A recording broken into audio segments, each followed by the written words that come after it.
Imagine two people. One lives 30,000 years ago in a fur tent built against a mountainside. The other lives in 2026 in a comfortable apartment on a soft bed. Thousands of years separate them, but today we'll look at how a single day unfolds for each and be surprised by how much has changed and how much hasn't. Let's call the ancient man Oru. He wakes before the first light of dawn because his body is tied to the rhythm of the sun. No alarm clock, no snooze button. As soon as the sky starts turning pale gray, his eyes open on their own. He lies on animal hide, on a simple bed lined with dry grass. The night's cold still clings to his skin because the fire has nearly gone out. His first task: rebuild the fire. This isn't optional, it's a condition of survival. If the fire goes out completely, relighting it takes real effort. Let's call the modern woman Emma. She wakes to her phone alarm, a gentle tune she picked out herself. Her first move? She reaches for her phone, hits snooze, tries to steal 10 more minutes of sleep. Outside her window, it might still be dark, because her body isn't tied to the sun. It's tied to a mechanical schedule. There is one thing they share, though, that same reluctance to get out of bed. But for Oru, that reluctance has no room to exist. His tribe depends on him. After lighting the fire, Oru's first act is to check how much water remains in his container. If it's low, he'll need to walk to the river, nearly half an hour away. Collecting water isn't a luxury. It's the first and most urgent task of every single day. He grabs a leather pouch and heads out into the cool morning air. Emma's morning begins entirely differently. She walks to the bathroom, turns a tap, and hot or cold water, whichever she wants, flows out instantly.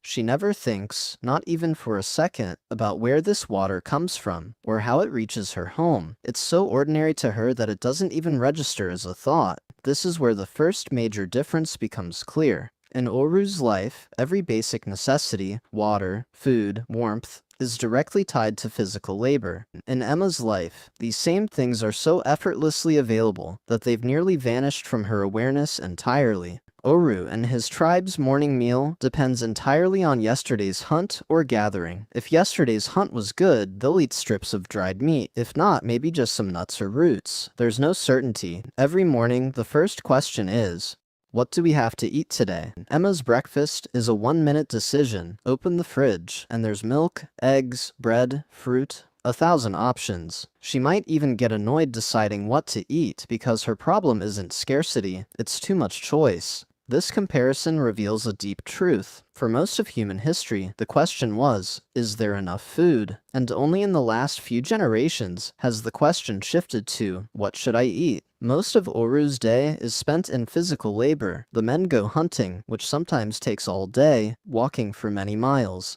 The women gather edible plants, prepare hides, repair tools. Every task uses the body: walking, carrying, cutting, throwing. Emma spends most of her day sitting in a chair, in front of a screen. Her work is sending emails, attending meetings, preparing reports. Her body stays almost completely still, but her mind is submerged all day in a flood of information, notifications, messages, deadlines. Here we see an ironic contrast. Oru's body grows tired by the end of the day, but his mind stays relatively calm. His thoughts are limited to today's hunt, tomorrow's weather, the tribe's safety. Emma's body stays idle, but her mind grows exhausted from an overload of information. In a single day, she might see the problems, news, and opinions of hundreds of people, something Oru would never encounter in his entire lifetime. In Oru's life, danger is direct and immediate. A wild animal, a poisonous plant, a slipping rock. These dangers are visible, understandable, and can be reacted to. Once the danger passes, his body quickly calms down. In Emma's life, danger is often invisible and long-lasting. Fear of losing her job, the pressure of bills, comparison on social media, uncertainty about the future. These dangers have no clear endpoint.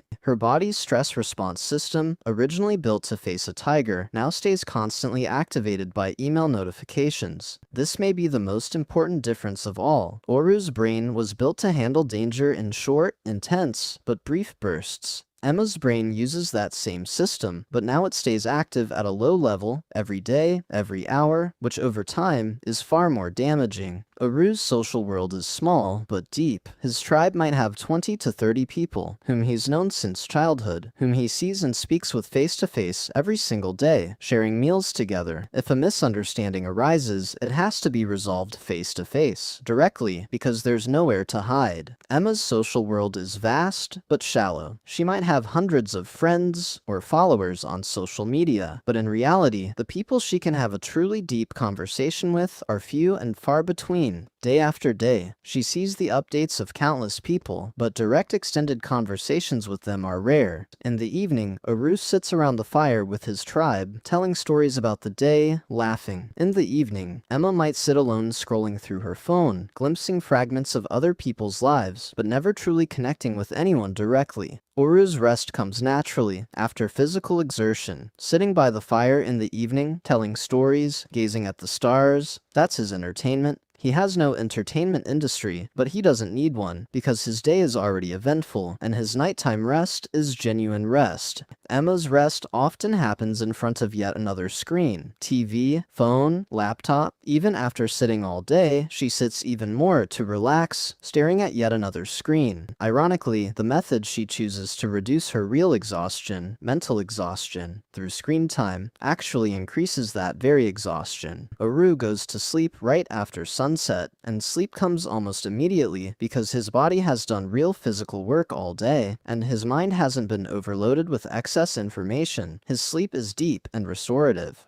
Emma goes to bed around 11 or midnight, but sleep takes a long time to arrive. Her mind is still busy with the day's emails, social media posts, tomorrow's to-do list. The blue light from her phone tells her brain it's still daytime, that it's not yet time to sleep. She might toss and turn for hours, then finally fall asleep exhausted. But even after waking in the morning, she doesn't feel fully rested. Comparing these two lives, we see that Emma has gained safety, comfort, convenience, things Oru might have been willing to give his life for. Emma's children face far less risk of dying, her lifespan is much longer, and she doesn't face a daily struggle for survival. But Emma has also lost some things. Direct connection with nature, the natural rhythm of physical labor, the bond of a small but deep community, and perhaps most importantly, the ability to be fully present in the current moment, something that came naturally to Oru because his survival depended on giving complete attention to right now. And yet, some things have remained the same across the boundaries of time. Neither of them wants to get up at dawn. Both of them enjoy good food. Both of them worry about the safety of the people close to them. Both of them feel tired in the evening, though for different reasons. Both of them can look up at the sky and feel wonder. Oru at the stars, Emma perhaps at a sunset, looking up from her phone. And most importantly, both of them are human, born with the same basic emotions, the same fears, the same capacity for love. Technology has changed, lifestyles have changed, but perhaps the human heart hasn't changed nearly as much. Sitting here in 2026, feeling exhausted by our busy, screen-filled lives, perhaps Oru's story can teach us something. Maybe the solution isn't to fully return to ancient life. None of us would want to give up modern medicine, safety, and convenience. But maybe we can borrow a few small things from that ancient way of living, aligning our sleep with the rhythm of the sun, spending some part of the day in physical effort, spending time directly with people instead of screens, and every once in a while, putting the phone down and simply looking up at the sky, just as Oru did every single night, freely, effortlessly. We've come a long way from Oru's era, but perhaps, every now and then, it's worth looking back, just to remember how little a person truly needs to be happy.